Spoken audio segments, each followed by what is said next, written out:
Hi guys, in today's video, I am going to thrift flip 3 separate items from recent thrift hauls.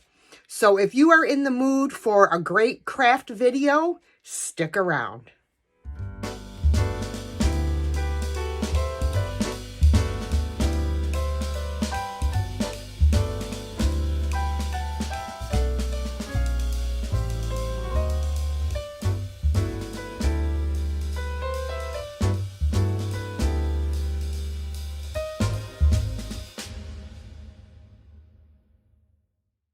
Okay, so I've had this tin for quite a while, but I'm only going to use the bottom part and not the lid. So what I'm going to do is I'm going to put a couple coats of Waverly Plaster Chalk Paint.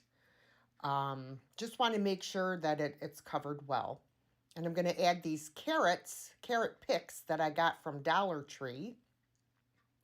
And this graphic that I got online. Everything I use in these crafts, I will put links for in the description box.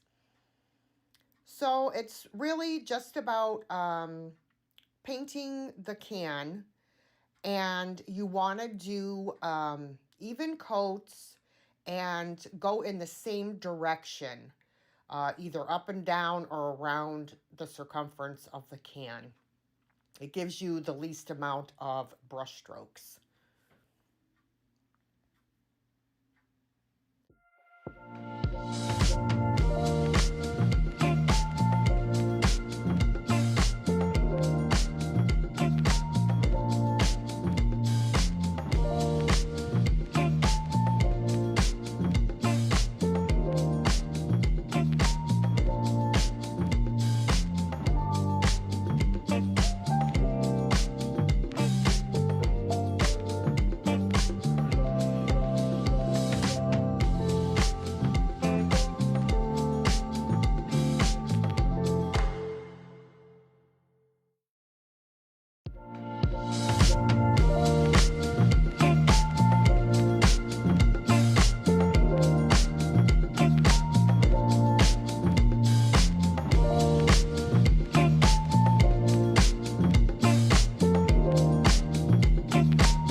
Okay, so here I'm just taking my heat gun, trying to speed up the drying process. Otherwise, this video will take 10 years.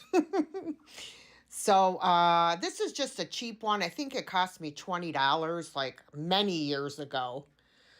Now I am going to use a foam applicator, and I'm going to dab on the second coat of paint. Dabbing it on gives it a little bit of texture, and it covers up brush strokes. I have not mastered the art of not getting brush strokes. So this is my go-to to cover them up. I'm sure there are other things that can be done, but this is what I do. I mean, I know you can sand it, but it seems if I sand, no matter what the grit is of the sandpaper, too much paint comes off. So, you know, guys, I'm still learning all of this, so I just do the best I can.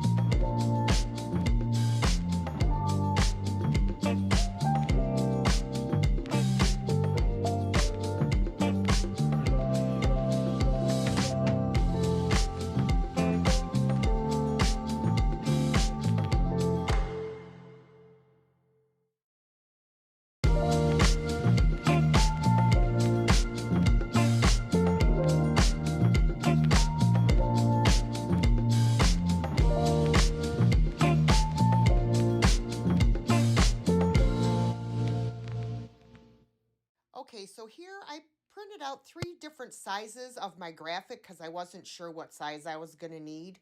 I didn't measure. So this is the one I'll be using. So what I'm going to do is I am going to take my water pen. If you don't have one of these, all you need is a paintbrush and some water. Just dip your paintbrush in the water and go around your image.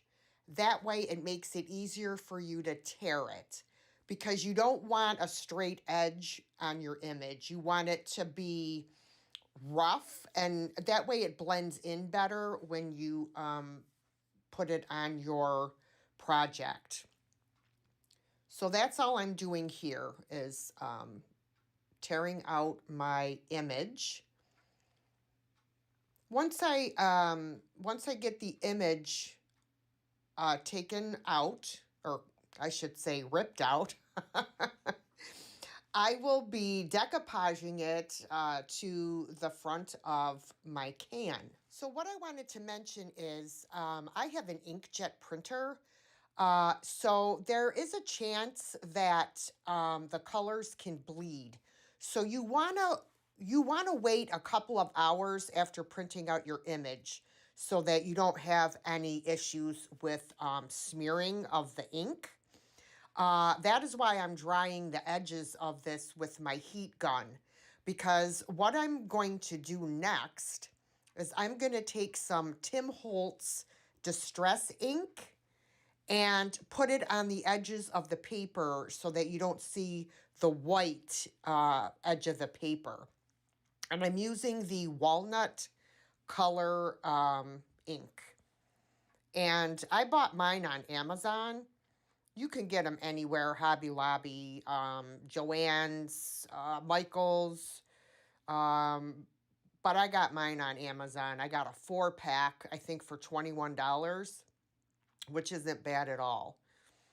So that's what I'm doing here. I'm just inking up the edges of my image.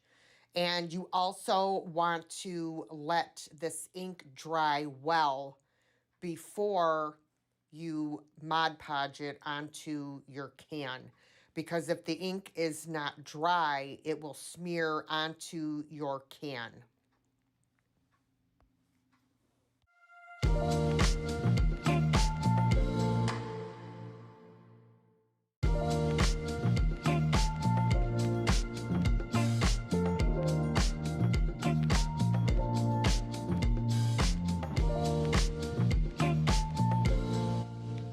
Okay, so before I put on my Mod Podge, I am going to take this Varathane clear finishing wax, and I am going to seal my chalk paint.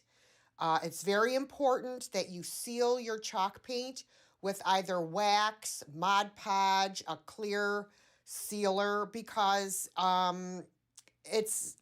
it can be activated with water. So you definitely have to seal chalk paint. And also, I am going to add a dark wax to this can. And if you don't put clear wax on first, your dark wax will be a lot harder to wipe off, and it will come out very dark. What you can do, however, if you forget to clear wax it first, if you put the brown wax on and it's too dark, you can take the clear wax and rub it on there, and it kind of acts like an eraser with the dark wax. So not to fear, there is always a solution. So yes, I'm putting on my clear wax. And then after I'm done with the clear wax, I will Mod Podge my label on. Now, what I decided to do, oh, nope, I guess I decided to put the dark wax on first. So we'll get that done, and then we'll do our Mod Podge.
Okay, so now what I'm doing is I'm taking, I have this little wooden piece that I got at an estate sale, purposely for holding my rolling pins when I do them.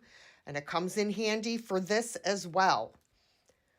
So I'm deciding whereabouts on here I want to put my label.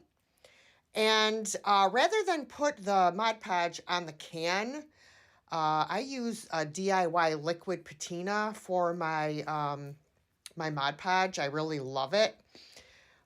So I am going to instead paint the liquid patina on the back of the label and then put it on rather than put it on the can and then put the label on, because I don't want to have extra Mod Podge on my can, because I find it kind of like leaves a discoloration for some reason.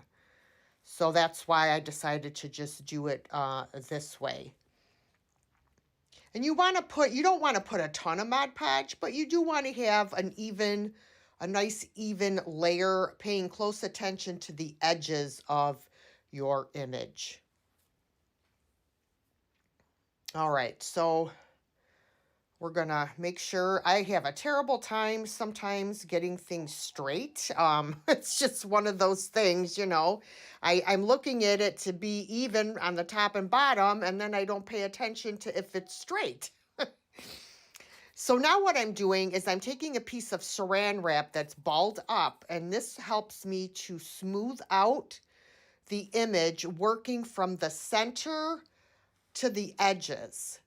And it helps get the wrinkles out, and you're less likely to tear your paper.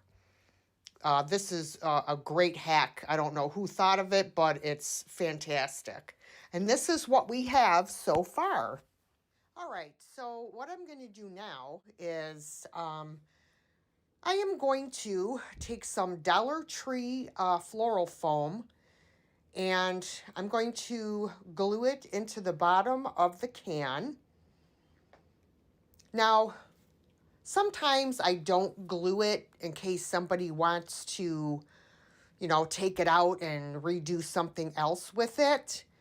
But in this case, I decided to glue it because it is like an Easter decoration, and it's only going to be used at Easter time. So I decided to glue it in. Well, I shouldn't say it's only going to be used for Easter. I mean, it could be used for spring as well. So just want to make sure it's going to fit before I put the glue, and we're good to go. Okay. Looks good. Looks good. So next, what I am planning on doing is I am going to put some Spanish moss to cover the foam, but I want to wait until I have my other items glued first, because I want it to have a stable surface to be glued to, which would be the floral foam, and not being glued to the Spanish moss. So I'm going to start gluing in my items how I want them, and then we'll move on to the Spanish moss.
Okay, project 2.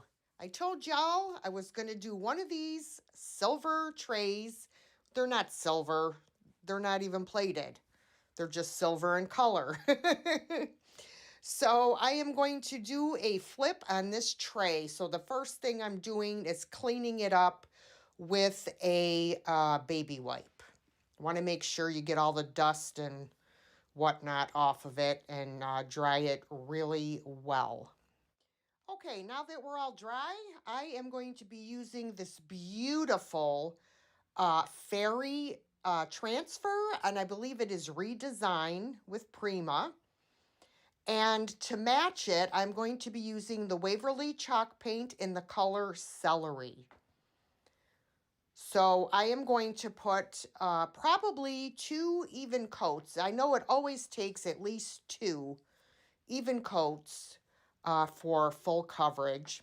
Sometimes you have to do a little bit of touch up here and there where you might still be able to see a little bit of that silver peeking through.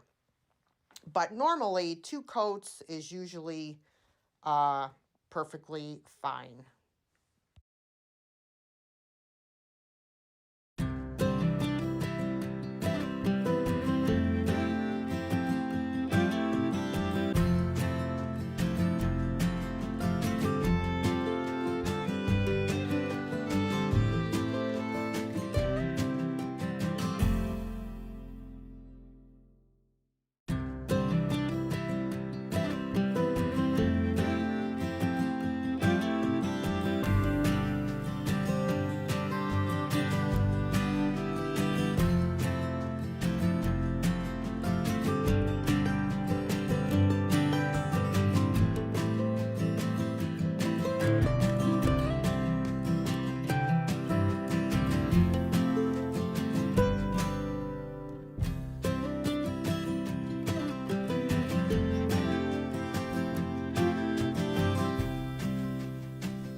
Okay, so here I am again with my heat gun, trying to help the drying process.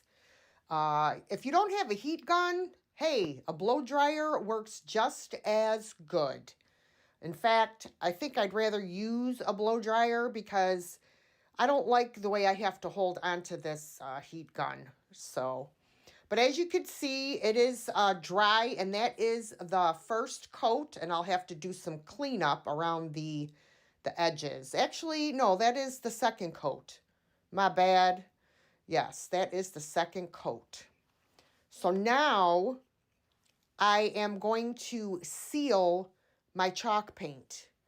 And I am going to, after I clean up the edges, I will use some, I think it's Rust-Oleum or Krylon, clear matte sealer. Now, if your chalk paint is not dry and you try to put a transfer on it, chances are the transfer is going to pull up your paint. So it's very important that you seal your chalk paint, not with a wax, but with either a polyacrylic sealer or a spray sealer before you do your transfers. So as you can see, I'm using a wet wipe here, cleaning up all of my edges. Once I'm done doing that, I will take it outside and spray it.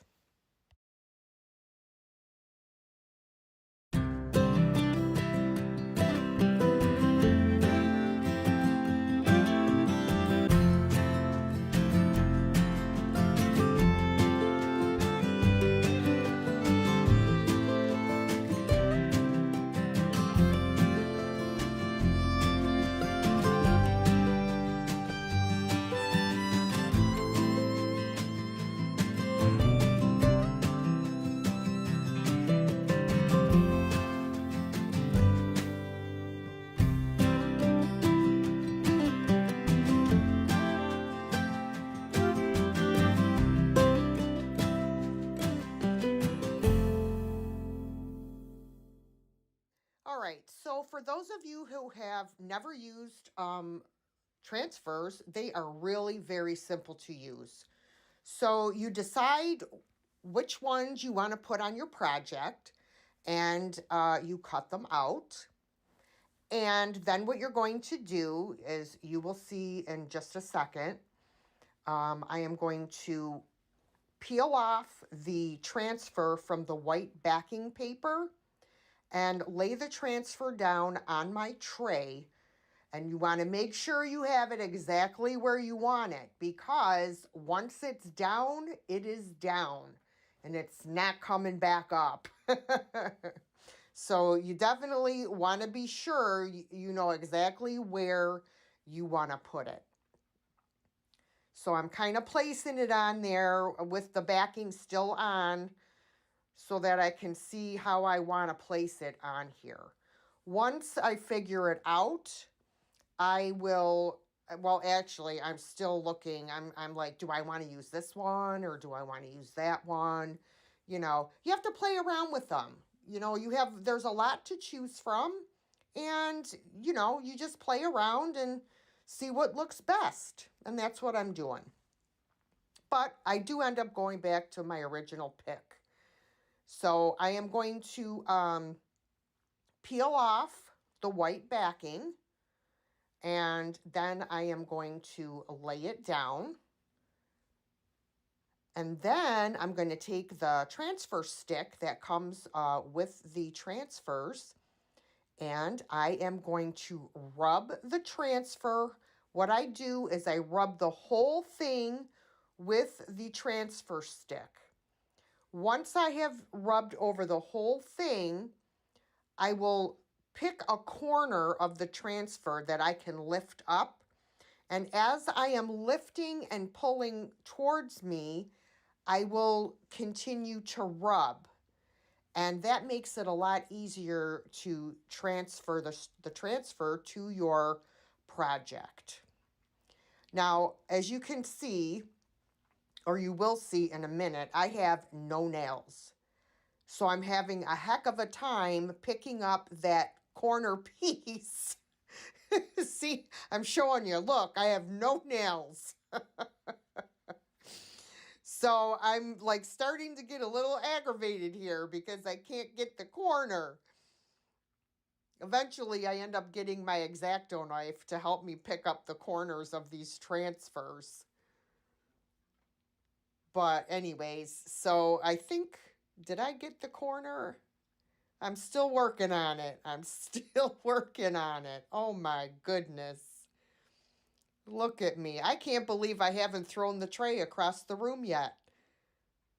Oh my word.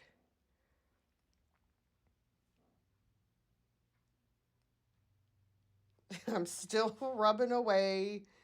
There we go. I did get it. All right. Yay! Yay for me.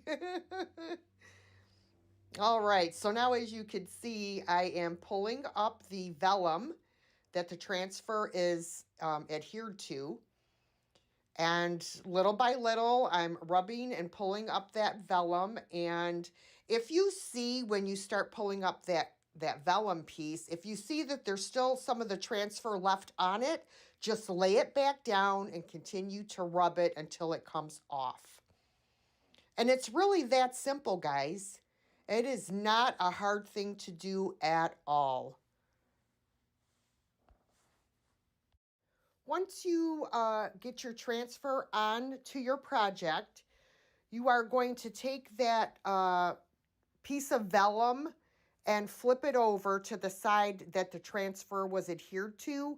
And you are going to rub that transfer with that vellum paper to kind of seal it in with your paint.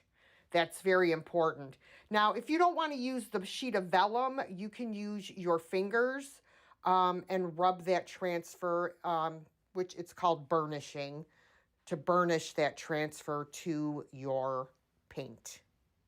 Now I'm just going to look through the rest of these sheets and pick out things that I want to add to my project.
All right. So now that I have all of my transfers placed where I want them, we have to seal them in. Even though we already sealed the paint before we put the transfers on, once you put transfers, you have to seal them in. And to seal these, I'm just going to use my clear wax. You could also use a spray sealer as well if you would like. But I really like the clear wax for my transfers. You could also use a polyacrylic sealer as well. So I'm just wiping the wax on, and then I will take my rag and go back and wipe off any of the excess wax. Now I wanted to add a little bit of age to the edges, so I am using DIY's Decrepit Dust. And I use this right after I put wax on because the wax will give something for the dust to stick to. So now I'm just going around the edges of the tray with the Decrepit Dust and a small paintbrush.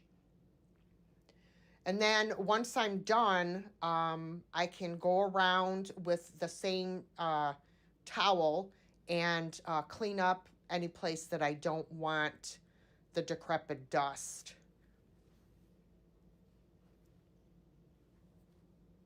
I love using this stuff. It makes things look kind of aged and like dirt got in the crevices type, and I love that. I love how that looks. So, but if you don't like it, you definitely could leave this step out. I just think it adds a little bit of dimension to the project. And you could also do this if you don't have decrepit dust. You could also use dark wax. You could put dark wax in the corners as well. Or you could do brown paint, like a paint wash. And this is the finished product. What do you guys think? Do you like how it came out? I really do like this. I love that that celery green paint.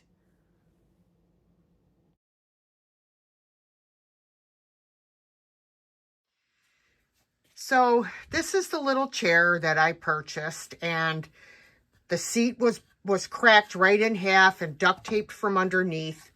So I'm going to show you how I am going to fix this seat. So what I did is I pulled it up so that I could put Bondo all across here, and then I will push it back together and scrape off the extra Bondo that seeps out from in between the crack. And it really only takes about 10 or 15 minutes to thoroughly cure. And then I will be able to start working on the chair. All right, so here I am showing you the Bondo that I will be using. I learned about this product from Ginger Chick Rehab.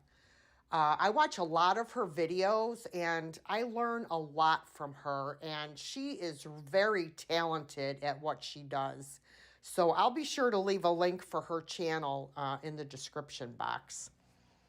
But here is the cream hardener that you mix into the actual Bondo, the bonding wood filler.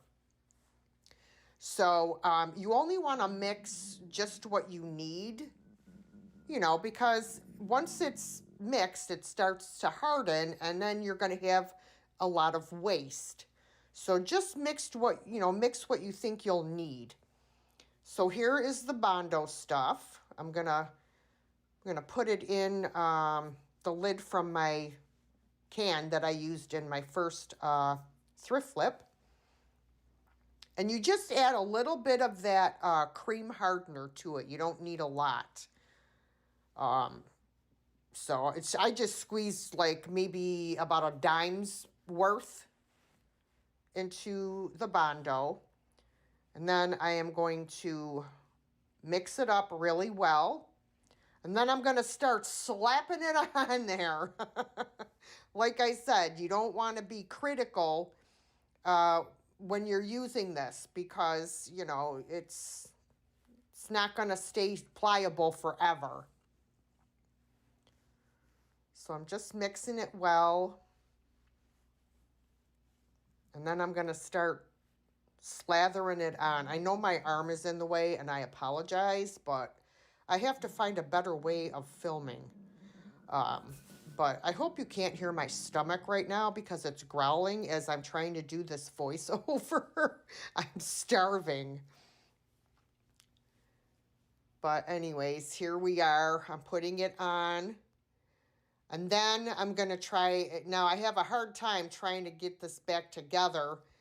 But I do get it together. And then I realize that it's a little bit crooked on the one side. So you'll see me run out of the room and I go and I get my pipe wrench because I don't have a hammer down there. I grab my pipe wrench to pound it from underneath to even it out. You know, you got to do what you got to do. And then I also grabbed a clamp. I want to clamp this together as it dries.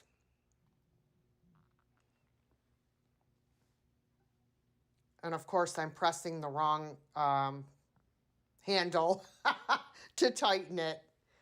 But I got it. I got it. All right, so I went out to get the pipe wrench, and I'm on my way back in with it. And pounding it so that it's even. So I'm going to scrape off the excess Bondo and try to make it, you know, as neat as I can because the neater it is, the less sanding that I have to do. So I'm getting off as much as I can, and it's kind of like frosting a cake, you know. When you're frosting the two layers together, you want to make sure that you don't see the seam from the two layers. That's kind of like what I'm doing there. So once I get this all feathered in, so to speak, I'm going to let it until it's totally dry. Now, depending on where you live, it could take 10 minutes. It took mine about, I would say, between 20 to 30 minutes to harden.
All right, so now that I decided to sand the whole chair. Now I am wiping it down with a rag, a wet rag, getting all the sawdust off. And then once I get it all wiped down, I'm going to let it dry before I move on to painting. I wanted to show you as well, before I paint, I'm going to put 2 coats of shellac on the chair and let that dry. Now it's time to paint. And this is Dixie Belle. I love this color. It's my favorite color. It's called Sea Glass. And it's almost the exact same color that's already on the chair, which is awesome. I believe I only had to put 1 coat of paint on this chair, with the exception of just a few little touch-up areas where I saw, maybe I was a little thin with the paint. But other than that, it was like maybe 1 1/4 coats on this chair.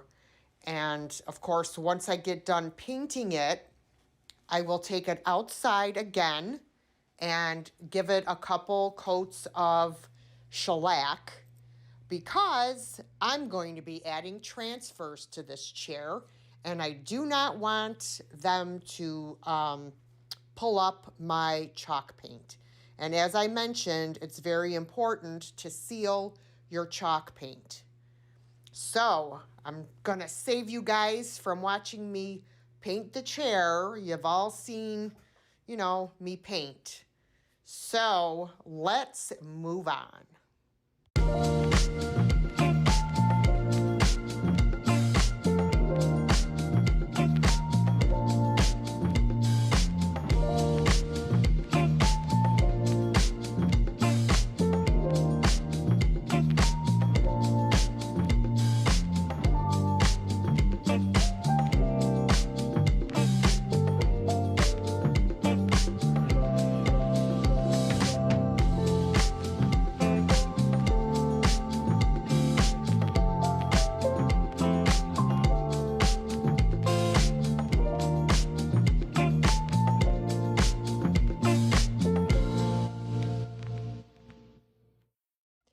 Okay, now I'm going to be using some molds here to add a little something something to my chair.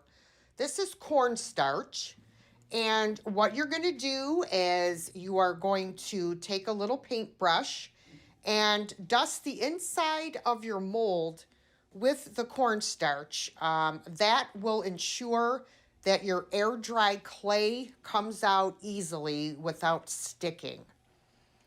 So I chose this design. This is a redesign with Prima mold. And again, I will leave everything that I used in this video in the description box, if I remember everything. So here I'm putting in my cornstarch and tapping out the excess. And now I am going to grab my air dry clay. And I use Jovi air dry clay. I believe I got it off of Amazon. And I love this clay.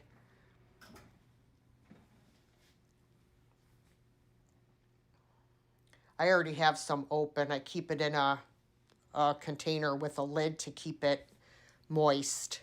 And when you're not using your clay, like, see, I should have put my cover back on there, but I didn't.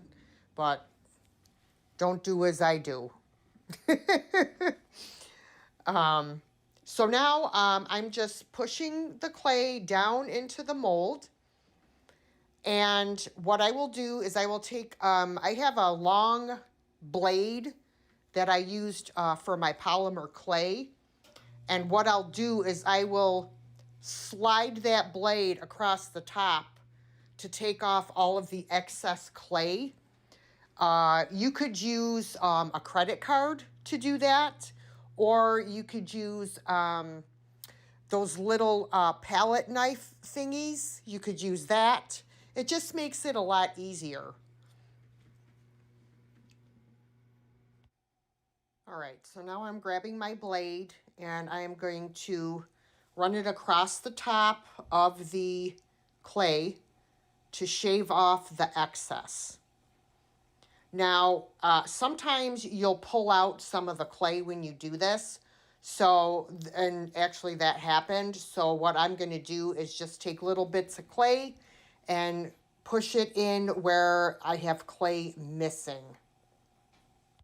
Okay, so now that I have all my clay in, I am going to flex the mold and I'm going to carefully try to roll out the mold. Um, Normally, I don't do that. I would turn it over onto the surface and then roll back the mold slowly. But because of the cornstarch, it just kind of plopped out on my counter. So I ended up having to remold it. But anyways, yes. So it does happen. And, we all make mistakes, right? So now that I have my mold, it's time to apply it to my chair. Okay, so now I have my chair in place and I am going to be gluing down the mold with tight bond glue. Works fantastic. I love this glue. You can also purchase this on Amazon as well. So what I did is I transferred some into a smaller squeeze bottle. It's easier on my thumbs. And what I do is I pick the mold up, lay it in my hand, and then I'm going to squeeze some glue on. And now I was a little overzealous with the glue here. So normally I would use a paintbrush instead of my finger to spread the glue out. You don't want a ton of glue because then when you put it on your project and you have to gently push on it to make sure that it's adhered, the glue will seep out if you have too much. So what I ended up doing is scraping off some of the excess glue. But now I'm placing it where I want it. And I am going to gently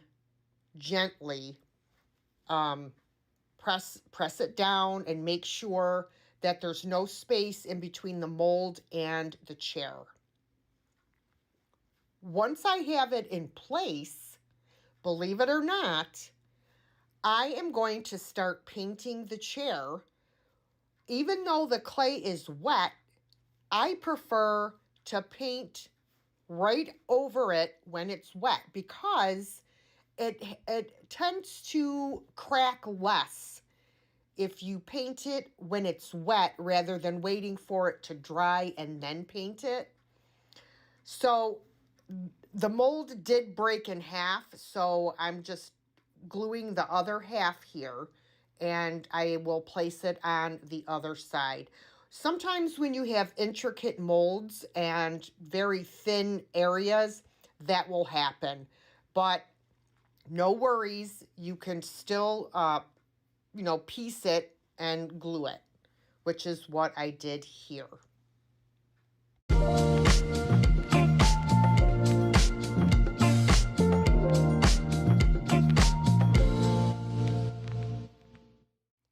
So if there is any glue that has oozed out from underneath your mold, what I usually will do is take a baby wipe and just wipe it off. You definitely want to wipe it off.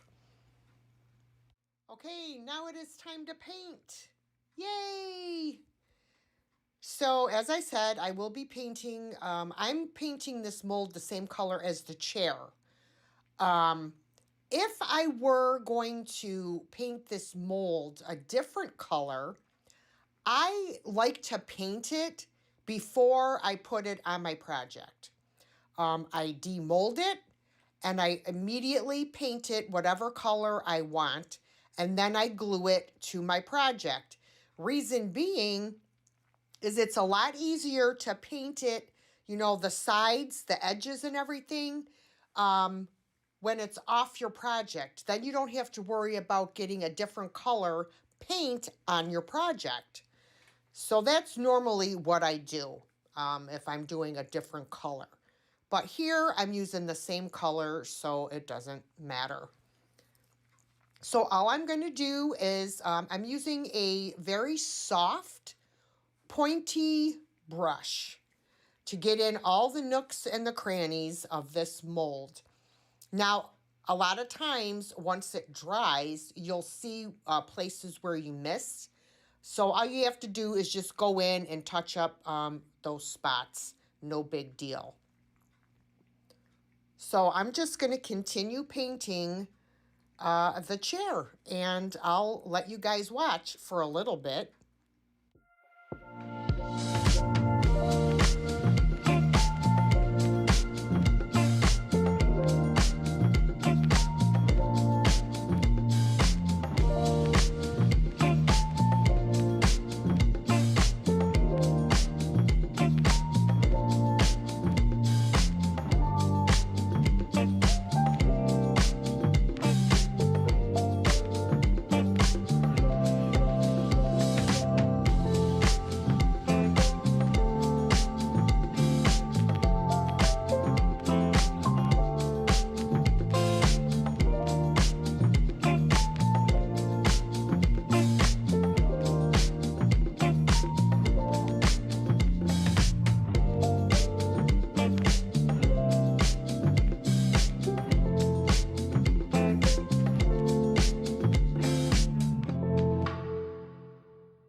Okay, so the chair is fully painted and dry.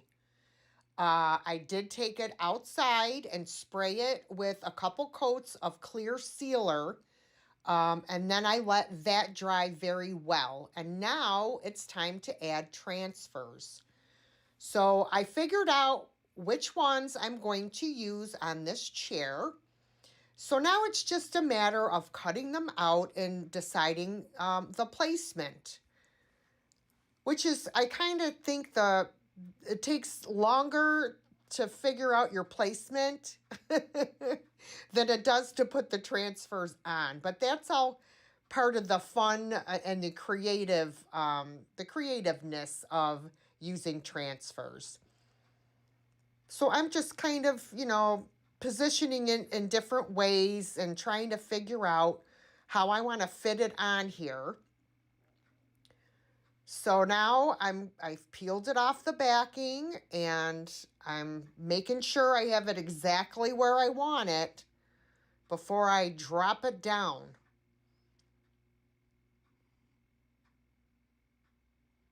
Now I am going to go over the sides with the transfers as well. So that's why I made sure to rub them when I went over the edges. And now I'm just rubbing over them with the transfer stick, making sure to do the whole transfer before I start picking up a corner and rubbing and pulling up the vellum.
Okay, so now that I have all of my transfers on, I decided to add some script to the chair using a stamp and some Stays-On ink in Dove Gray. I did purchase the ink on Amazon. The script mold, you can get them anywhere. They have them on Amazon, Temu. I get a lot of my molds and stuff from Temu as well. So there's a lot of options for stamps. So I'm just inking this up with the, I didn't want to use black because I thought black was a little bit too like in your face. That's why I decided to use the gray because I wanted it to be more subtle. So now I'm going to lay it where I want it, and I'm going to hold it in place and use my fingers to press down the stamp. Now, if I was putting the whole stamp on, I would lay the stamp down, hold the stamp with one hand, and press the rest of the stamp with my fingers while holding it in place. That way it won't move on you when you're burnishing the stamp, so to speak. Now I have moved up to the top part of the chair. I'm just going to do this in a few different areas just to add a little bit more interest.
All right, here's a look at today's projects, everyone.